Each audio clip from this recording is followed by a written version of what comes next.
સુરતમાં ગરફોડ ચોરી કરનાર આંતરરાજ્ય ગેંગ સામે ક્રાઇમ બ્રાન્ચે મોટી કાર્યવાહી કરી છે. પોલીસે 2 રીઢા આરોપીઓને ઝડપી લઈ અડાજણ પોલીસ સ્ટેશનના 2 મહત્વના ચોરીના ગુનાઓનો ભેદ ઉકેલ્યો છે. પકડાયેલ આરોપીઓમાં મુંબઈનો રહેવાસી સલીમ ઉર્ફે સાહિલ રફીક શેખ અને ઠાણેનો રહેવાસી સરફરાઝ અહેમદ સબ્બીર અહેમદ શેખનો સમાવેશ થાય છે. આ ગેંગ પોલીસને બચવા માટે ઝેંગી નામની મોબાઈલ એપના વર્ચ્યુઅલ નંબરનો ઉપયોગ કરી એકબીજાના સંપર્કમાં રહેતા હતા. શંકામાં જાય તે હેતુથી આરોપીઓએ ગુજરાત પાસિંગની સેકન્ડ હેન્ડ 4-વ્હીલર ગાડી ખરીદી રેકી કરી ચોરીને અંજામ આપ્યો હતો. તારીખ 21 જાન્યુઆરી 2026ના રોજ સુરતના અડાજણ વિસ્તારમાં 2 અલગ-અલગ બંધ મકાનોમાં ગરફોડ ચોરી કરવામાં આવી હતી.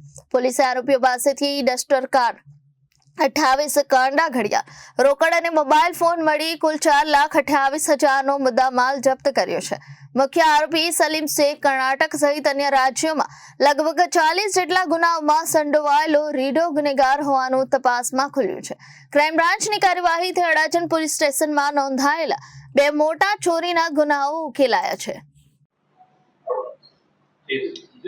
સુરત શહેર ક્રાઇમ બ્રાન્ચ દ્વારા વણશોધાયેલ ગરફોડ ચોરીના ગુનાઓ શોધવા માટે અલગ અલગ ટીમો કાર્યરત હતી. તે ટીમોમાંથી પોલીસ ઇન્સ્પેક્ટર જેજી પટેલ અને પીએસઆઈ SM પાટીલ નાઓને એક માહિતી મળેલ કે સરફરાઝ સબીર શેખ, જે બોઈસર મુંબઈનો રહેવાસી છે, જે અને એનો સાગરીત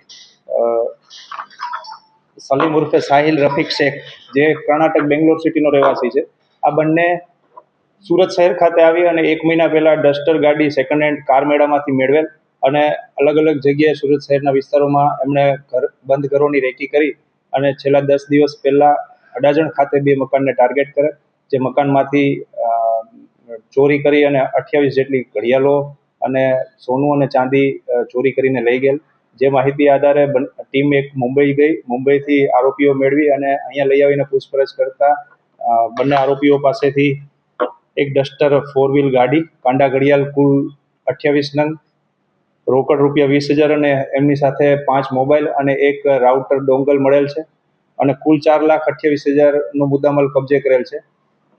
બંને આરોપીઓમાંથી સાહિલ ઉર્ફે સલીમ રફીક શેખ નાઓ ઉપર કર્ણાટકની અંદર 40 ગરફોડ ચોરીના ગુનાઓ રજીસ્ટર થયેલ છે અને સરફરાઝ શેખ ઉપર મુંબઈના બોઈસર અને કાસા પોલીસ સ્ટેશનની અંદર 2 ગુનાઓ રજીસ્ટર થયેલ છે ગરફોડ ચોરીના. બંને આરોપીઓ રીઢા છે. સેકન્ડ હેન્ડ ગાડી ગુજરાત નંબર પ્લેટની રાખી અને ચોરી કરવાની એમો છે. DVR ચોરી કરીને લઈ જવું, બંધ મકાનોને ટાર્ગેટ કરવાની એમો ધરાવતી માણસ છે. આ બંને આરોપીઓ સાથે એક બીજો સાગરીત છે બિલાલ મંડલ, જે ચોરી કરવામાં સાથે હતો અને પકડવા માટેની તજવીજ ચાલુ છે.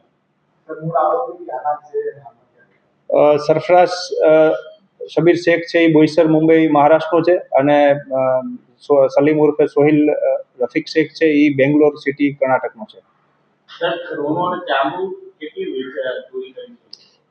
એક ઘરની અંદરથી 20 ગ્રામ સોનું અને 150 ગ્રામ ચાંદી એમણે ચોરી કરેલ હતા અને 28 ઘડિયાળો ચોરી કરેલ હતી, જે 28 ઘડિયાળોનો ટોટલ મુદ્દામાલ રિકવર કરેલા.